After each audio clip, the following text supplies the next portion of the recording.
Our prayer this morning is the Lord's Prayer. Please recite the prayer with me, if you will. Shall we bow our heads in prayer? Our Father, who art in heaven, hallowed be thy name. Thy kingdom come, thy will be done on earth as it is in heaven. Give us this day our daily bread, and forgive us our trespasses, as we forgive those who trespass against us. Lead us not into temptation, but deliver us from evil. For thine is the kingdom, the power, and the glory, forever and ever. Amen. Honorable members, you may now be seated.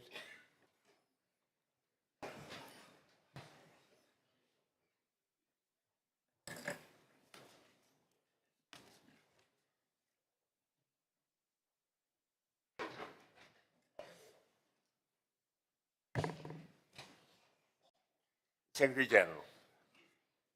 Confirmation of minutes. I now call on the Leader of the Government in Parliament, the Honorable Rofilipe Thuissoau, to move his motion. Mr. Speaker, I move that the minutes of the sitting of Parliament held on Monday, 24th November 2025, as previously circulated, be taken as read and be confirmed. Is there a seconder? Honorable Speaker, I second the motion. Honorable Banivalo. The Parliament will now vote on the motion. The question is that the minutes of the sitting of Parliament held on Monday, 24th of November 2025, as previously circulated, be taken as read and be confirmed. Does any member oppose the motion? Here none, as no member opposes, the motion is agreed to unanimously. Secretary General. Communications from the Chair. Honorable members, I am pleased to welcome you to today's sitting as we unite in the pursuit of our nation's progress. To those joining us in the public gallery and to everyone watching the live broadcast, whether you are tuned in via television or streaming online, thank you for staying connected and engaged. I also extend a warm welcome to the Japanese Ambassador, His Excellency Rakuichiro Michi.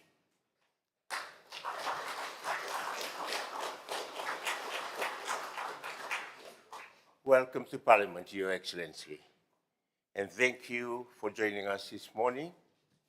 The Fijian Parliament is grateful to the Government of Japan for its ongoing support to the Fiji Parliament Support Project. Thank you, Your Excellency.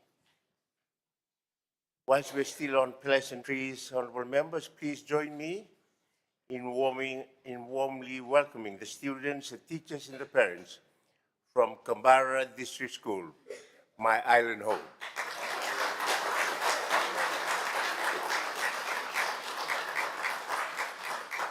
On behalf of the honorable members, welcome to your parliament. I hope this visit will provide valuable insights into the workings of Parliament and deepen your understanding of Parliament's role in Fiji's democracy. With your indulgence, members, perhaps I can just give a pep talk to the students of my alma mater. Right? You have traveled a long way to get to here. In fact, our civic education unit informs me that you are, as a school tour group, traveled the furthest from Lalau Group or from any other part of Fiji for that matter. Many of you, your trip from Canberra to Suva is your first ever. It's opened your eyes to the world that lay beyond your horizon, of things and people that live in Suva, the capital, and the urban areas that surround it. A few of you have just seen your first car, have enjoyed your first bus ride. And if you are lucky, you have tasted your first McDonald's Big Mac and your DMC chicken. But the lesson is this. I was exactly in the same situation 66 years ago, almost to the month, when as an 11-year-old, I hung on tightly to my father's hands as I left Canberra to come here to seek further education. My challenge to each one of you is very simple. If I survived and I persevered and have made it this far to where I am, so can you. In fact, I dare you to follow me. Say to yourself in the words of President Obama, yes, I can.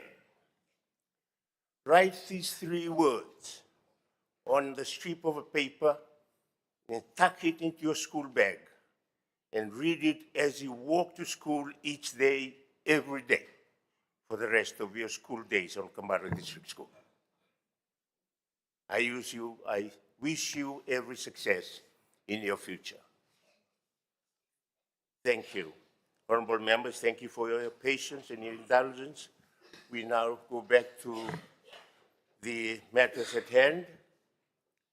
For the information of honorable members, the Secretariat has received a written response from the Honorable Minister for Fisheries and Forestry to written question 264/2025, asked by the Honorable Ratu Isekeli Tiwailevu, and the response has been conveyed to the Honorable Ratu Isekeli Tiwailevu, and a copy uploaded onto the Parliament's website.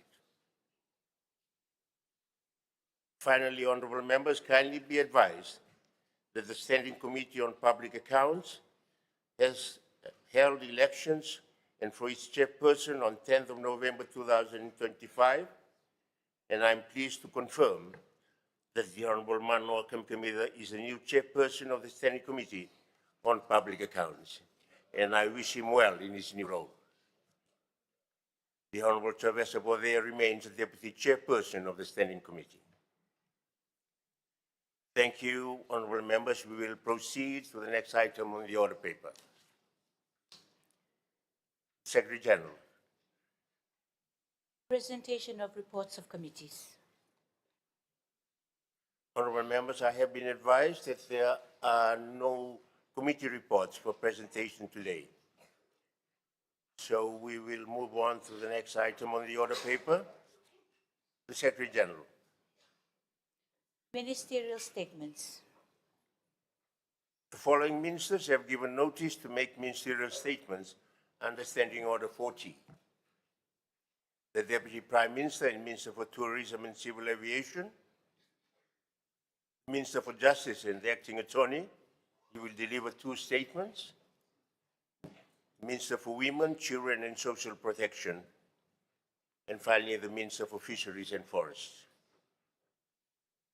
The ministers may speak up to 20 minutes. After the minister, I will then invite the leader of the opposition or his designate to speak on the statement for no more than 5 minutes, and there will be no other debate. So first, I call on the Deputy Prime Minister and the Minister for Tourism and Civil Aviation, the Honorable William Ngavoka, to deliver his statement. Thank you, Mr. Speaker, sir. The Honorable Prime Minister, the Honorable Leader of the Opposition, Honorable members, and all Fijians present in the gallery and those watching across the nation via live stream. Thank you for your time and for granting me the opportunity to deliver this message of national importance. Mr. Speaker, aviation safety is not just a technical requirement. It is a matter of trust, of lives, and of Fiji's standing in the global community.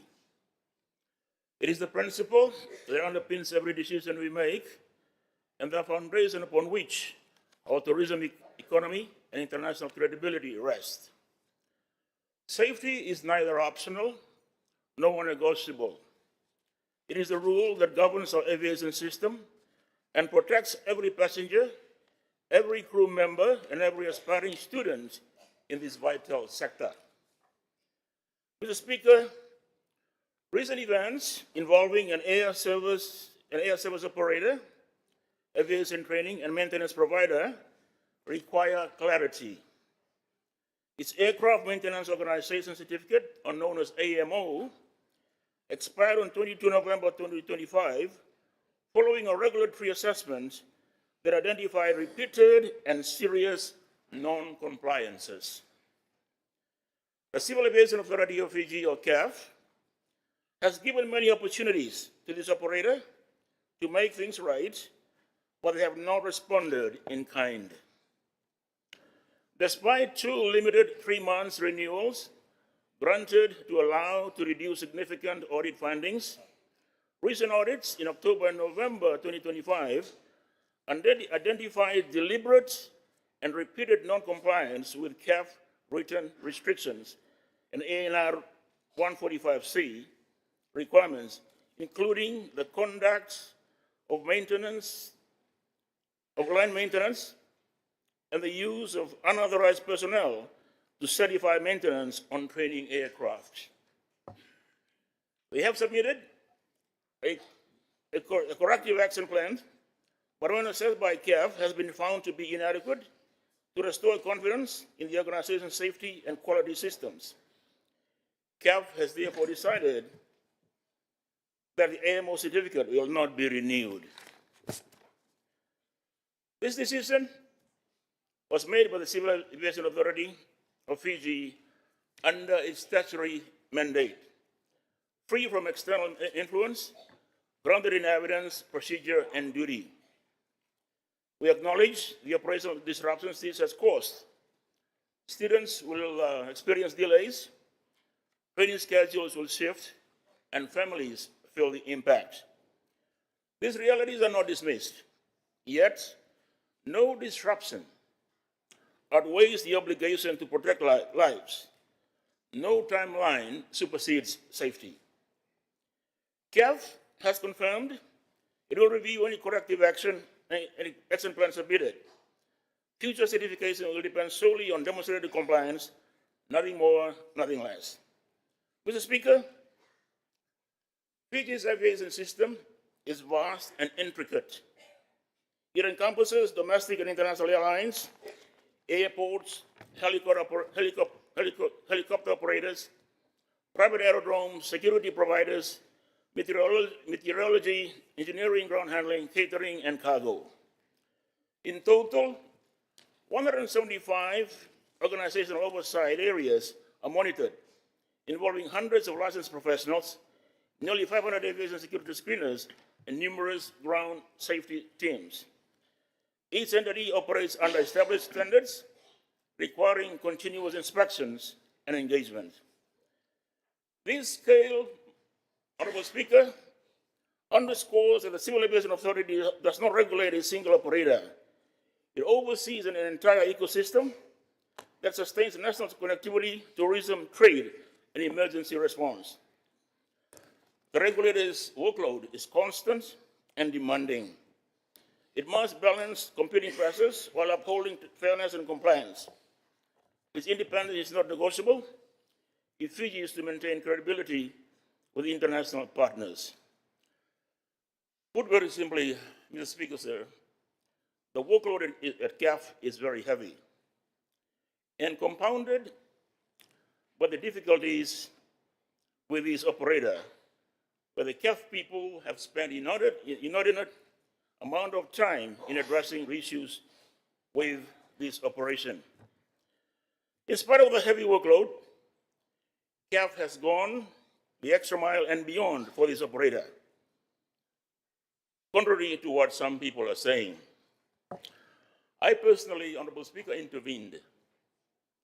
I called them together in Nandi in May, and by my side I had one of the head of the aviation academies in Nandi to advise me. On one side was the operator, and on my side, on the other side was CAF. The operator had at his head a very experienced, a very highly qualified aviation person who used to be a jumbo pilot with Air Pacific. On the side of CAF, equally, was a former jumbo pilot of Fiji Airways. They're both people of integrity in aviation. We thrashed out the issues, and we agreed on the way forward, and I came away confident that we had resolved the matter, that the flying school would be back in operation within a month. I checked back later, Honorable Speaker.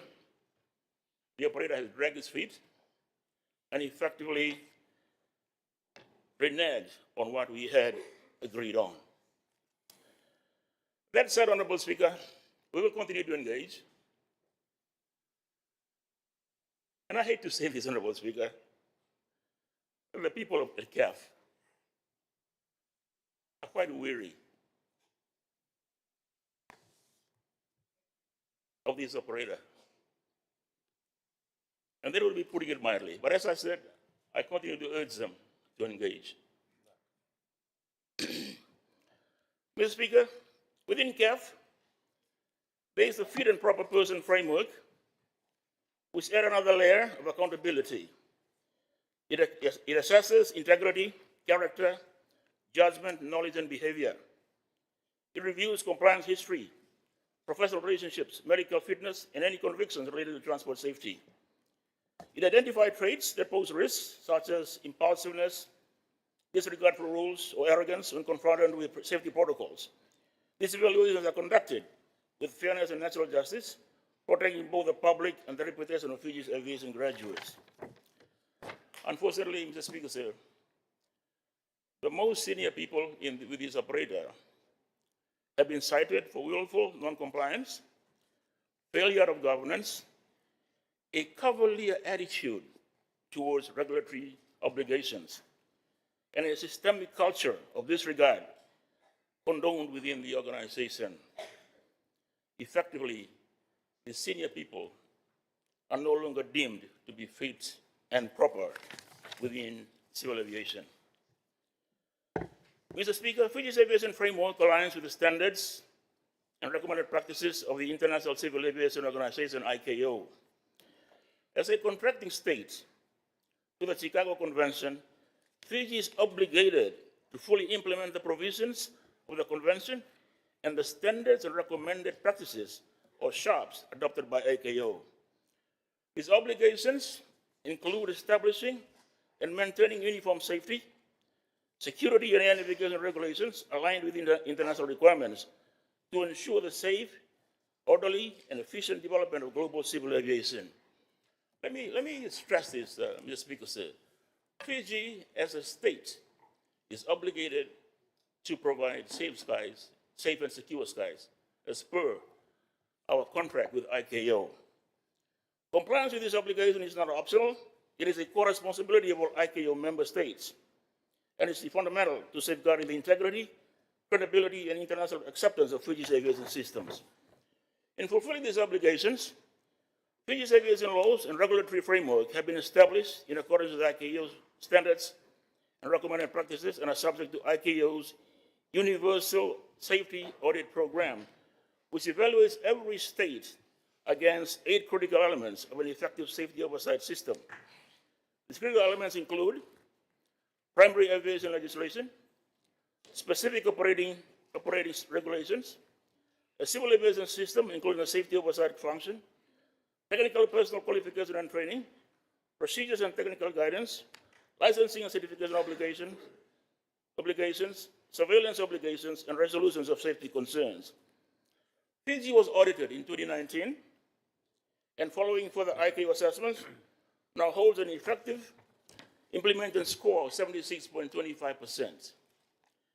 This score, Honorable Speaker, places Fiji above the global average and the Asia-Pacific average. So CAF Fiji is proud of its position within ICAO. Since then, ICAO has continued through its Universal Safety Oversight Audit Program with its continuous monitoring approach. Under this framework, ICAO continuously monitors Fiji performance through protocol questions, risk-based assessments, and follow-up validation activities, ensuring that Fiji maintains and strengthens compliance with ICAO standards and recommended practices.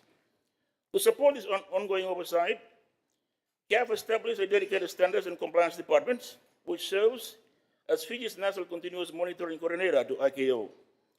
This ensures that the state remains actively engaged with ICAO's monitoring requirements, including updates to protocol questions, corrective action plans, and safety oversight documentation. While ICAO's post-2019 activity has been focused on continuous monitoring, Fiji has continued to demonstrate strong regulatory performance. The strong performance was formally recognized when Fiji received the ICAO Council President Certificate in 2022, acknowledging an improvement of more than 15% and confirmation that Fiji has no significant safety concerns. These outcomes reinforce our continued commitment to meeting our international obligations as an ICAO member state. In addition, ICAO conducted a universal security audit program in 2023, which concluded with no significant security concerns, reinforcing Fiji's commitment to maintaining aviation systems that meet international standards. Mr. Speaker, students enrolled in flying and aviation remain a priority. Their education must continue in safe, compliant environments. Their future depends on training that meets the highest global standards. Government will support practical interdisciplinary solutions to minimize disruption. Training will proceed under institutions that meet regulatory requirements. The sector will not abandon the students. Fiji needs them. Our industry needs them. Our future pilots must learn within a system that upholds international norms. Mr. Speaker, aviation is an unforgiving domain. There's no margin for error. Safety cannot be compromised because aircraft demand precision, infrastructure demands vigilance, and the global community demands regulatory integrity. In this industry, shortcuts cost lives, and standards are the only currency of trust. The government will defend CAF's independence, uphold the integrity of international commitments, and protect the safety of passengers, crew, and students. This is our duty to Fiji. I thank you, Mr. Speaker, sir. I thank the Deputy Prime Minister, the Honorable Ngavoka, for his statement. I now invite the Leader of the Opposition or his designate for his response. Authority of Fiji to shut down its operations last Friday. Authority of Fiji to shut down its operations last Friday. I understand that Sunflower is a subsidiary of Joyce Aviation Group. Honorable Speaker, sir, Tim Joyce is an Australian, and he entered the tourism industry in Fiji at the same time when I left the Navy to join Captain Cook Cruises. My view is that the repercussions of high-handedness in trying to restrict an investor that has come into Fiji, carried out the preliminary requirements, and has been training for all these years, have been basically told to close shop. Honorable Speaker, sir, I understand that Director Tim Joyce was simply being sent an email telling him to shut down Sunflower operations last Friday. Honorable Speaker, sir, my view is that Parliament should be concerned in the way this company has been treated as an overall investment by overseas investors that was convinced to initially come to Fiji and invest. Honorable Speaker, sir, I hope that the Civil Aviation Authority of Fiji has done everything that they can do to assist Joyce Aviation. I hope that the Honorable Minister and Deputy Prime Minister Honorable William Ngavoka has done everything possible to help this important tourism investment here in Fiji. Honorable Speaker, sir, I remember FERCA, and when it used to have a high-handed attitude in going after taxpayers. Over a period of time, they basically turned around 180 degrees and became very friendly to taxpayers. And we in Fiji could be witness to this huge turnaround by FERCA. And FERCA now enjoys the support of investors, the support of business people, and the general population of Fiji who are taxpayers.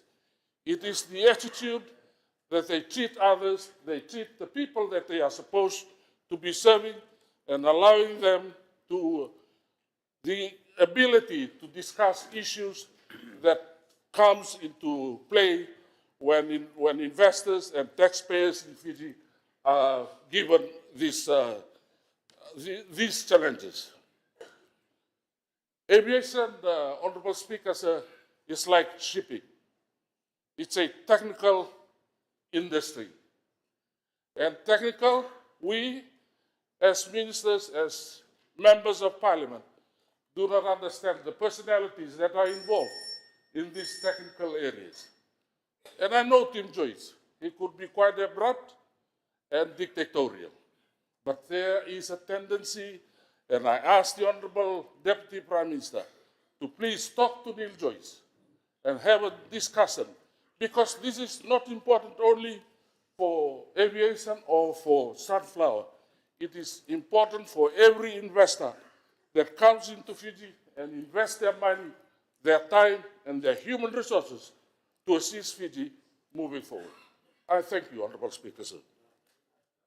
I thank the Honorable Correa himself for his response on behalf of the opposition. Before we proceed to call on the Minister for Justice for statement, ministerial statement, honorable members, it is my great pleasure to extend a warm and sincere welcome to the distinguished delegation members of the Australian government who have joined us from Canberra today. Your Excellency, Peter Roberts, he's in escort. Thank you, Your Excellency. Elizabeth Peake, the head of the DFAT's Office of the Pacific. Jen Hutton, First Assistant Secretary, Pacific Security Division, Office of the Pacific. And Sonia Gray, Director of Pacific Engagement, Department of Defense.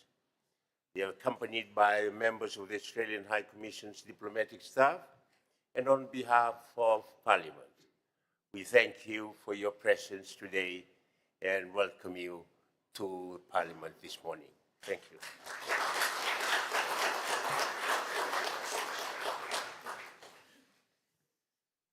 So I now call on the Minister for Justice and the Acting Attorney, the Honourable Siromi Turanga, to deliver his first statement. Honourable Speaker of Parliament, Honourable Prime Minister, Leader of the Opposition, fellow members of Parliament, distinguished guests, guests from the Australian government, and also from the Japanese government, and of course from the faraway island of Kambara, Malo. Nisambule Nakasaka, a very good morning to you all. Mr. Speaker, sir, I rise to inform this August House on the Fiji Civil Registration Vital Statistics, or what is normally called CRVS, Awareness and Registration Campaign for the period of July to November 2025. CRVS is a basic right, a right that we must afford to all our people. In Fiji, birth registration is governed by the Births, Deaths, and Marriage Registration Act of 1975. The Act states that births should be registered within 2 months of the child's birth, but birth registration is considered on time if completed within 1 year of child's birth. In the priority areas identified through CRVS awareness and registration campaign, the average time for a birth to be registered was between 2 to 3 years. Through this campaign, which is a vital national initiative, we are dedicated to ensuring that every fetus is counted, recognized, and included from birth to death. This campaign represents more than administrative exercise. It reaffirms Fiji's national commitment to equity, dignity, and identity for all citizens. Through this effort, government agencies are extending their reach to every village on the island and household, ensuring that no Fijians remain invisible in the eyes of the government. By strengthening CRVS systems and promoting timely registration, Fiji continues to advance its vision of inclusive development where every birth is registered, every life is acknowledged, and every Fijian is recognized. Mr. Speaker, sir, Fiji has continued to demonstrate regional leadership in strengthening its CRVS system. Early this year, the Fiji RVS Committee, in partnership with key stakeholders and with funding from the vital strategies and technical support from our development partners, including UN, FPA, UNICEF, SPC, and ESCAP, undertook a comprehensive analysis of on-time birth registration across Fiji. This analysis disaggregated data by gender, maternal age, and marital status, and for the first time, standardized key geographical variables such as place of birth and place of registration for all birth records from 2015 to 2024.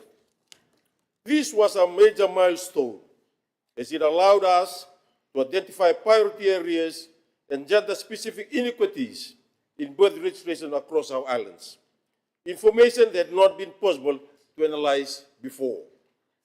Mr. Speaker, sir, during the two-day National Capacity Building Workshop held in Suma in March of this year, the divisional registrars and key CRVS stakeholders examined barriers that continue to delay on-time birth registration, particularly among mothers in rural and remote communities. These barriers include geographic accessibility, knowledge and awareness gaps, cultural and traditional practices, financial constraints, and of course, social stigma. These are not just administrative issues. These are human rights challenges that affect our citizens' access to education, to health care, social protection, and justice. To address these challenges, the Fiji RVS Committee, through the Registrar General's Office, is actively implementing measures. Key recommendations being pursued include: 1, community awareness. There is a sustained nationwide awareness programs, especially in areas with the longest delays in registration. 2, collaboration with Tauke Affairs. The strengthening of partnerships to address barriers unique to Tauke communities. 3, health sector engagement. The placement of birth registration banners at childhood wellness and immunization clinics, ensuring mothers are reminded at key touch points. 4, hospital-based registration desk. This involves the establishment of registration desks in major hospitals, bringing services closer to mothers and newborns. Mobile registration teams. This involves expansion of mobile teams to reach remote villages and maritime communities identified through this project. And lastly, the digital transformation. It is a progress towards online and mobile-based registration systems, ensuring accessibility for all while promoting data integrity and efficiency. Mr. Speaker, sir, the awareness and registration campaign covered the priority areas identified through data analysis, including some such as new birth registration, late birth registration, death registration, change of name, correction of error, addition of father's particulars, legitimization of birth, and the issuance of certificates. Between July and November of this year, the CRVS Awareness Registration Campaign has covered 10 targeted areas, including Lakemba, Naitasiri, Kandabu, Koro, Tailebu, Benga, Serua, Wonolebu, and right up to the highest village in Fiji, Navala. Through these efforts, hundreds of citizens were reached, long-delayed registrations were completed, and families were empowered with legal documentation that affirms their identity and belonging. Over the course of the campaign, several recurring issues have been identified affecting timely and accurate birth registration across various divisions and islands, including lost birth notification forms, no or limited interconnectivity, social and cultural factors, particularly so for those children born out of wedlock. Mr. Speaker, sir, we are committed to resolving these issues through improved access and connectivity, capacity building and awareness, strengthening data integrity and document management, and addressing social and cultural barriers and consideration for alternative proof of identity measures. Through the combined efforts of the Fiji Bureau of Statistics, the Ministry of Justice, the Ministry of Health and Medical Services, the Ministry of Itoke, and our development partners, tangible progress has been made to bring CRVS services closer to our people. As we look ahead, our focus remains steadfast to build a CRVS system that is people-centered, accessible to all, and capable of supporting national planning, service delivery, and social protection for every citizen. Mr. Speaker, sir, the late registrations of birth remains, and the late registration of birth remains the most prevalent challenge, particularly in Lakemba, in Number 1, Sabu-Sabu, Tabeuni, Kandabu, Tailebu, Bengale, Sierua, Daitasiri, and Nagosa. A key contributing factor is the delay or loss of notification of birth forms from health facilities, which hinders the registration process. In several areas, especially in outer islands, limited connectivity and difficult access to government services further compound these challenges. It was also noted that in Lakemba, baptism cards are being used for school admissions in place of birth certificates due to registration delays. This will be an area that we have to work closely with the Ministry of Education in terms of the enrollment of children. In Tailebu, social and cultural factors were highlighted, with the increase in children born out of wedlock who are not being recorded in the World Kambula, thereby affecting their registration. The issue raised fall under the responsibility of the Birth, Death and Marriages Office of the Ministry of Health and Medical Services, Itoke, emphasizing the need for coordinated efforts to strengthen CRVS service delivery and ensure timely issuance of vital documents. Mr. Speaker, sir, let us continue to work hand in hand, guided by the principle that every birth matters, every life counts, every death is recorded with dignity. Principles that are also govern our work in the human rights space and during this period of 16 days of activism against gender-based violence. Let us be reminded and remain committed to recording every vital event, for it is in the recording of vital events that we can and will develop evidence-based policies for our people. Thank you, Mr. Speaker, sir. I thank the Minister and the Acting Attorney, Honorable Turanga, for his statement. I now invite the Leader of the Opposition or his designate for his response. Honorable Tony Msmati, you have the floor, sir. Thank you, Mr. Speaker, sir. I'd like to thank the Honorable Minister and Acting Attorney General for the update on the CRVS, the critical registration and vital statistics. And I'm glad to see the immense work that has taken place in this particular area. I know that there was a report that was presented by one of the committees on the very challenges that have been addressed in the statement itself.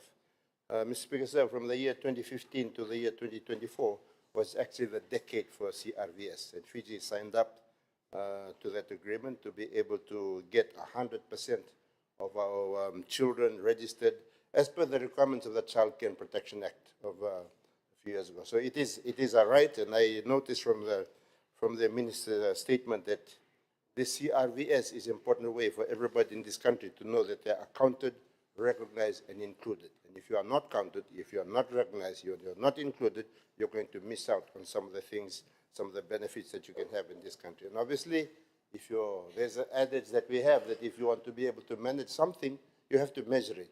And obviously, measuring and getting that information is important for everybody to be counted so that it can give us the information that we need to planning access to health, access to education, and all of those developmental activities. The challenges that have been named by the Minister in terms of registrations of people at birth has always been a delay. I don't think we've been able to hit the target. The target, Mr. Speaker, is actually within 2 months.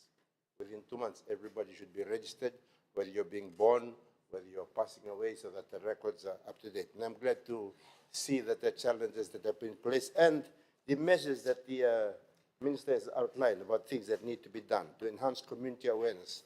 I know that there was an app that was produced by the Ministry of Justice for digital registration, but because of lack of awareness, it was not used much. And again, when you have the problems of low connectivity in other areas, that's another thing that impacts on this. So I'm glad to see the effort of the community awareness. There was a REACH program that was being used at one time there was a REACH bus which is being used that is getting out there. And I'm thankful that they've been able to go to those 10 particular areas that they targeted. And we hope that to see that there's more collaboration with the different bodies that are involved. We talk about the hospital services. I'm glad to see the hospital registration desk, the need for collaboration with the Tokyo Affairs on the VKB, and the need also to work with others, Mr. Speaker, sir. I think there's a stronger need, perhaps, especially in the rural and maritime areas, for closer collaboration with the Torani Koro, the Martin Tikena, in terms of the job requirements that they should have. In order for them to get their allowance, maybe it's a requirement for them to make sure that everybody's registered, to actually carry that out. And also for our district officers, our district advisory council members, all of these, when we're looking at giving them allowances, some of these KPIs need to be built in to the way that they get their stipends and their allowances and so forth, Mr. Speaker. So, and as I was looking at the statement that was made, I think coming back to this recommendation that was made by the committee, I can't remember, probably it was the Social Affairs Committee, that it says that we need to have a closer collaboration between justice, health, Tokyo Affairs, and the Ministry of Social Welfare to finally achieve that 100% registration of the CRVS. Critical registration, in order to manage it, we need to be able to collect those statistics so that everybody in this country. A few years ago, Mr. Speaker, I think in 2018, we had the parental assistance program, where if you registered your child quickly and your low income bracket, you got, I think, 500 or 1,000. And I think that sort of incentive stopped in 2018, but maybe we might need to look at some more innovative incentives like that. But I think primarily in the rural areas, we have people there, Turangani Koro, Martin Tikina. These people are being given allowances. Lilu Nyabusa, all these people, as part of their responsibilities, we can put this burden on the requirement on them to make sure that people are registered so that we know our numbers, government can plan its work well, and people can access the services that they can need in this country. Thank you, Mr. Speaker. I thank the Honorable Usamati for his response. Yes, Honorable Ngavoka, point of order. Point of order 81, Mr. Speaker, sir.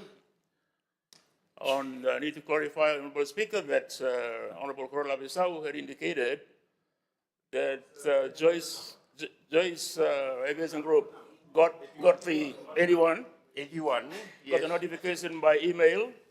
They were given a 7-page letter on the 21st of November regarding the grounding of the operation. That needs to be corrected in Parliament, Honorable Speaker. Right, that will be, now, Honorable Korola Bisau.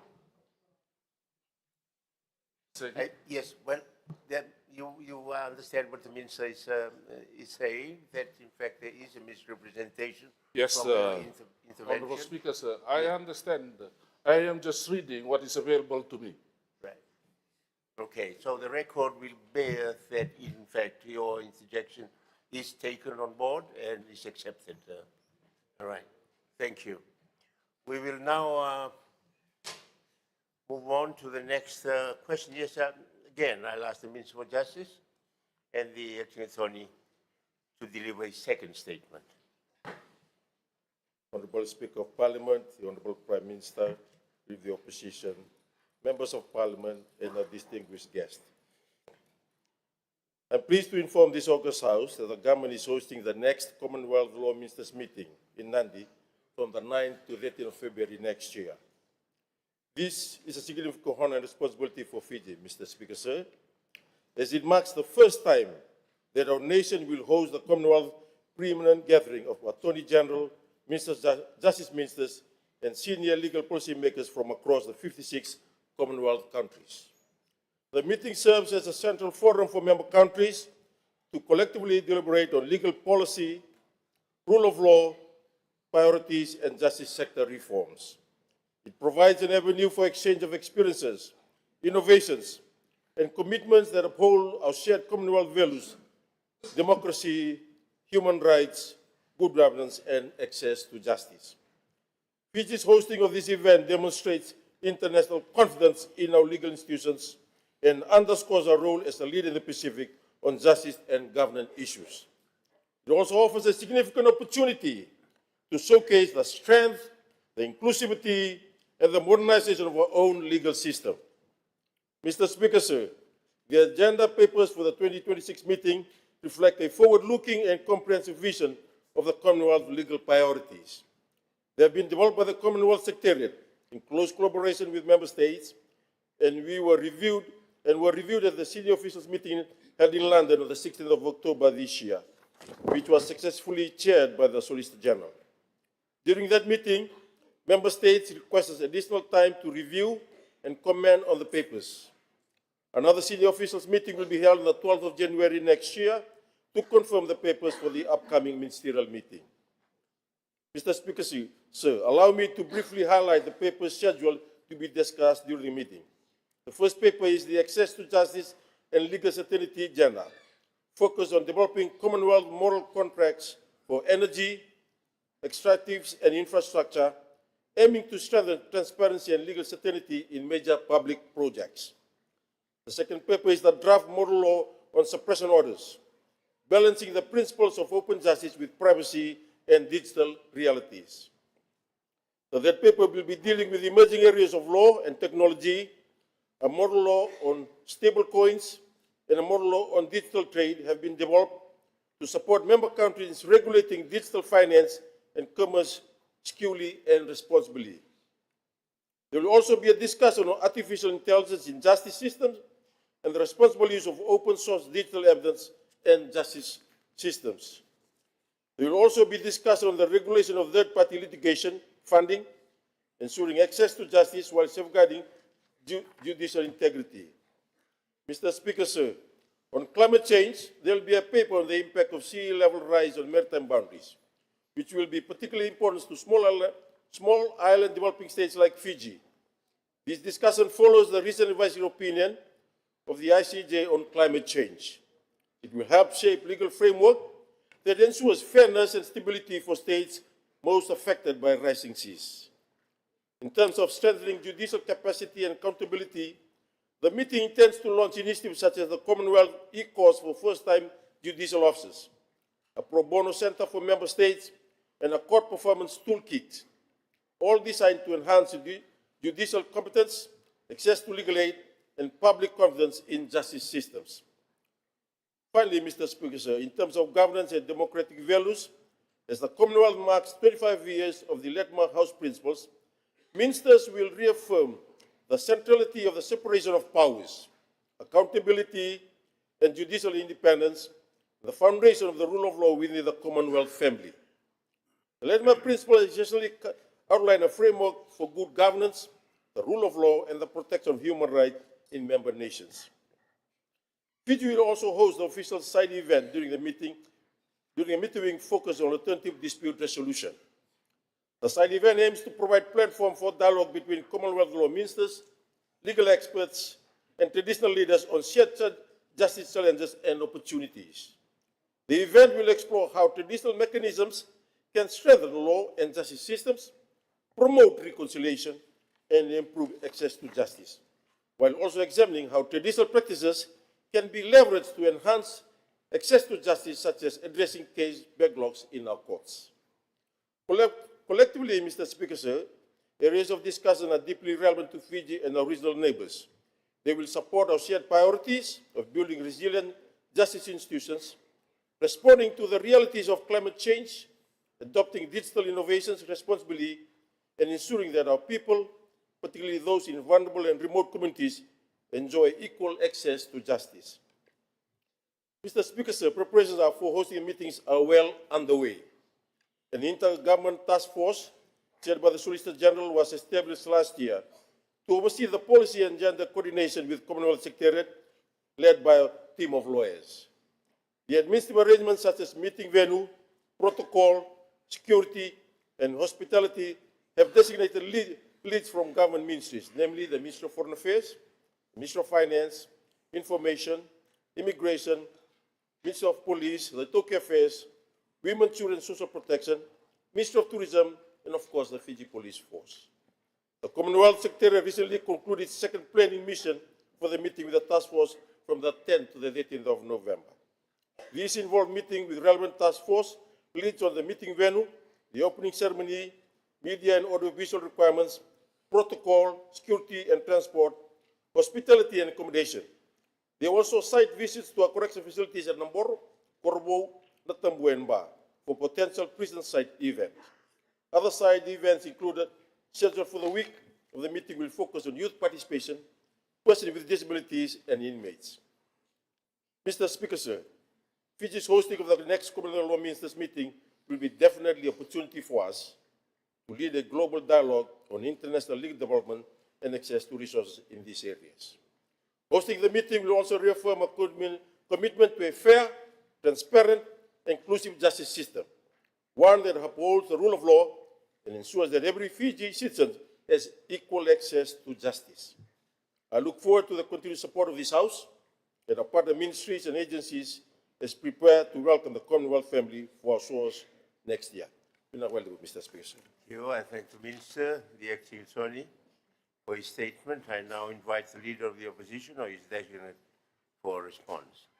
Honorable Maharaj, you have the floor. Thank you, Honorable Speaker.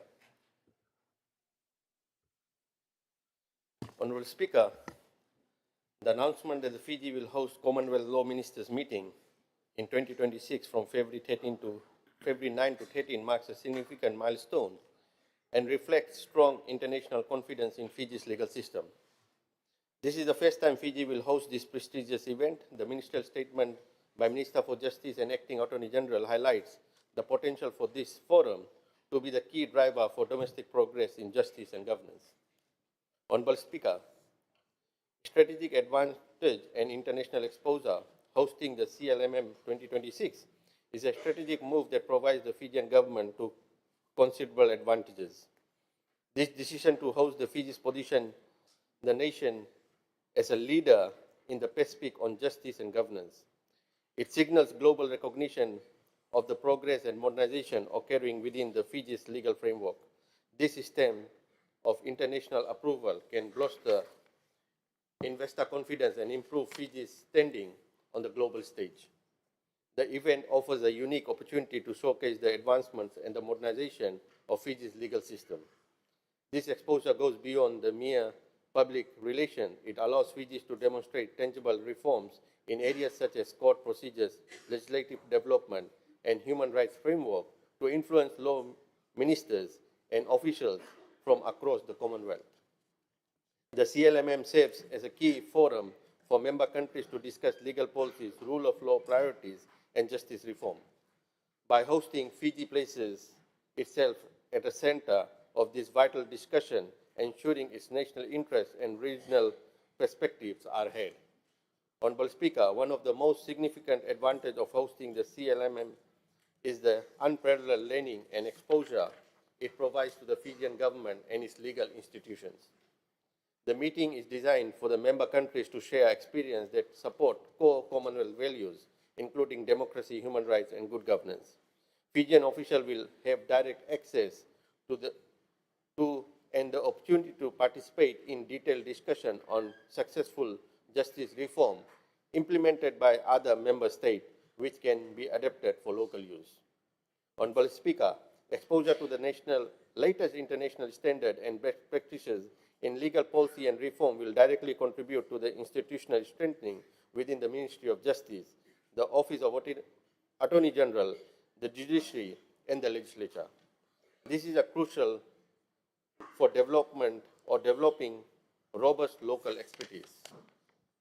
Hosting facilities direct high-level dialogue with Commonwealth law ministers and legal experts, opening doors to the technical assistance, capacity development programs, and bilateral cooperation that can accelerate Fiji's democratic reforms agenda. The theme of CLMM linked to the democratic values and the rule of law. For government currently facing challenges or perceived struggles in the areas of democracy and good governance, hosting this event offers a critical catalytic moment for improvement. The CLMM explicitly focuses on the rule of law priorities. By engaging in this discussion, the government can signal a renewed commitment to strengthening the independence of the institution, ensuring equality before the law, and promoting access to justice for all citizens. The principles of good governance are the core focus of the meeting. Participation and leadership in these areas naturally necessitates a focus on transparency, accountability, and the fight against corruption. By embracing the conference mandate, the government can leverage the event to commit to and implement concrete legislative and policy measures to improve its standing in these areas. The Commonwealth Law Ministers meeting provides a platform to address the human rights issues. This encourages the government to review domestic human rights laws and mechanisms against international benchmarks, fostering a climate of greater respect for fundamental freedoms and democratic principles. Public commitments to these shared values, especially while hosting an international event, creates positive external pressure for domestic adherence. In conclusion, Mr. Speaker, hosting the Commonwealth Law Ministers meeting in 2026 is more than diplomatic achievement. It is a powerful investment in Fiji's future legal and political stability. It is an opportunity for the government to not only learn and gain exposure, but also to demonstrate a sincere and actionable commitment to overcoming the current governance challenges by embedding the principles of democracy, human rights, and the rule of law deeper into the national fabric. Thank you, Honorable Speaker. Vinaka. I thank the Honorable Maharaj for his response on behalf of the opposition. Honorable members, it is time. We will now suspend the proceedings for our morning tea break. The Parliament stands suspended. We will resume in half an hour.